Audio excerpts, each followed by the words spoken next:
Hello viewers, நான் உங்க doctor chef VK. இன்னைக்கு நீங்க என்ன பார்க்க போறீங்கன்னா துவரம் பருப்புல துவையல். துவரம் பருப்புல துவையலா அப்படின்னா அவ்வளோ சுவையா இருக்கும். என்ன பார்த்தீங்கன்னா பாரம்பரியமா அந்த தேங்காய் துவையல், அப்புறம் மாங்காய்லாம் ஒரு துவையல் பண்ணுவாங்க. முக்கியமாக வந்து பார்த்தீங்கன்னா அந்த சிகப்பு மிளகாவோட டாமினேஷன் நிறையா இருக்கும் இந்த தேங்காய் துவையிலையும் மாங்காய் துவையிலையும். இதுலேயும் வந்து பார்த்தீங்கன்னா நான் அந்த குண்டு மிளகா, காஞ்ச மிளகா யூஸ் பண்ணுறோம் இன்றைக்கி. இந்த துவரம் பருப்பு துவையல் வந்து பார்த்திங்கன்னா அவ்வளோ சுவையாக இருக்கும். அதை எப்படி பண்ணுறது, அதோட ப்ராசஸ் என்னென்ன இன்க்ரீடியன்ஸ்லாம் யூஸ் பண்ண போகிறேன் அப்படிங்கிறத நீ இன்றைக்கி பார்க்க போகிறீங்க. எப்படி பண்ணுறதுன்னு பார்க்கலாம் வாங்க. இப்போ வந்து பார்த்திங்கன்னா நான் பேனை நல்லா சூடு பண்ணிட்டேன், சூடாக இருக்குது. இப்போ நான் கொஞ்சமாக ஆயில் ஆட் பண்ணுறேன்.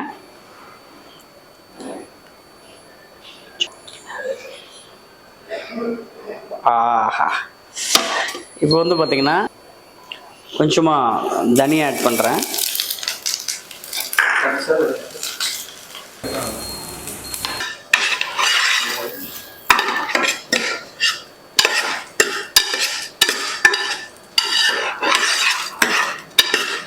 பார்த்தீங்கன்னா கொஞ்சமாக ஜீரகம் ஆட் பண்ணிருக்கேன். பார்த்தீங்கன்னா கொஞ்சமாக காஞ்ச மிளகா ஆட் பண்ணுறேன்.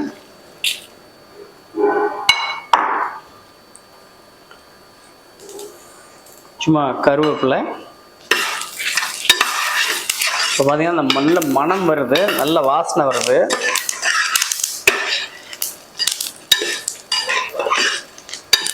ஸ்டேஜில் வந்து பார்த்தீங்கன்னா கொஞ்சமாக புளி ஆட் பண்ணிக்கோங்க. கருப்பு புளியோ வெள்ளை புளி இருந்தாலும் ஆட் பண்ணலாம். ஸோ அடுத்தது பார்த்தீங்கன்னா கொஞ்சமாக பெருங்காயத்தூள், கொஞ்சமாக உப்பு ஆட் பண்ணுறேன்.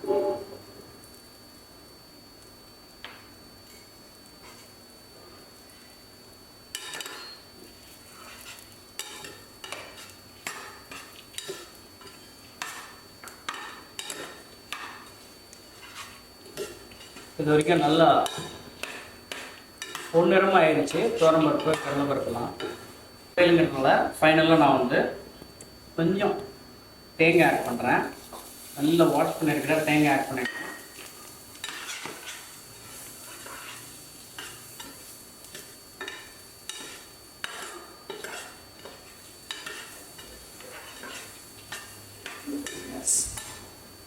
இதை ஆஃப் பண்ணிக்கிறேன்.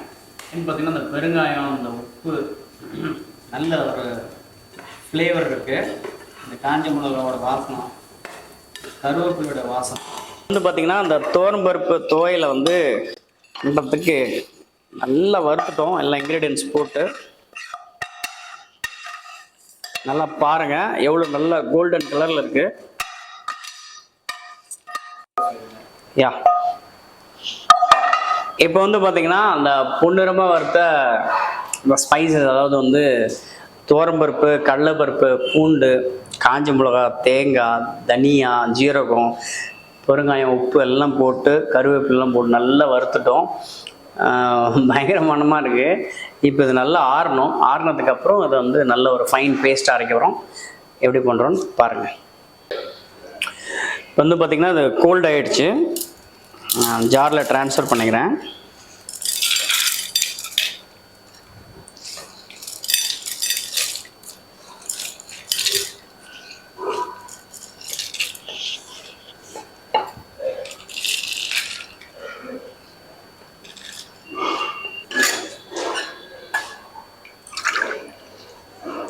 தண்ணி ஆட் பண்ணிக்கோங்க. தண்ணி ஊற்றி தான் அரைக்கணும்.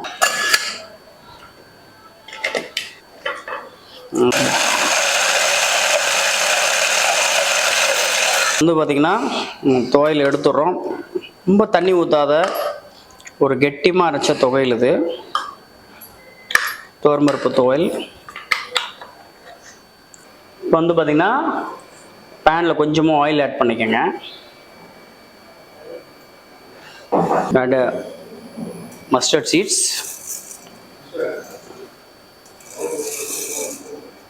பொரிஞ்சோடனே கொஞ்சோண்டு உளுத்தம் பருப்பு,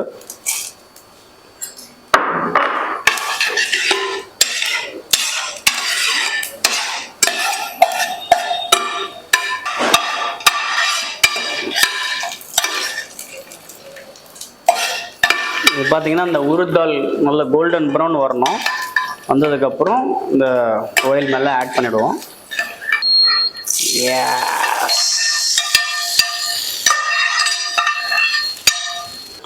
இப்போ வந்து பார்த்தீங்கன்னா இதை லைட்டாக மிக்ஸ் பண்ணிக்கோங்க.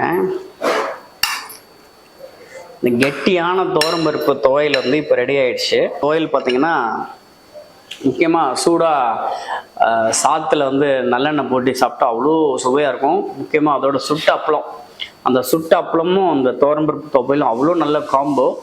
ஸோ இன்றைக்கி வந்து நான் வந்து ஒரு கொதிக்க ஒரு சாப்பாட்டில் தான் இந்த துவரம்பருப்பு துவையல் வச்சு சாப்பிட போகிறேன். எப்படி இருக்குங்கிறத பாருங்கள்.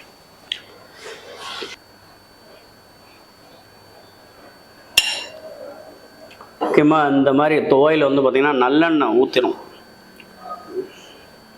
நல்லெண்ணெய் ஊற்றி தான் சாப்பிட்ணும். எஸ், இந்த துவையில் வந்து இந்த நல்லெண்ணெய் ஊற்றி இந்த வெள்ளை சாத்தில் நல்லா மிக்ஸ் பண்ணி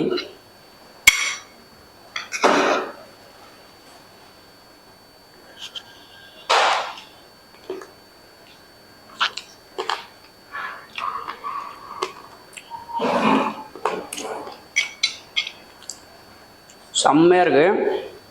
இது ஒரு மஸ்ட் ட்ரைங்க துவரம்பருப்பு துவையல். அந்த துவரம்பருப்பில் வந்து துவையல் பண்ணுறது பாரம்பரியமாக நிறைய வீட்டில் பண்ணுவாங்க.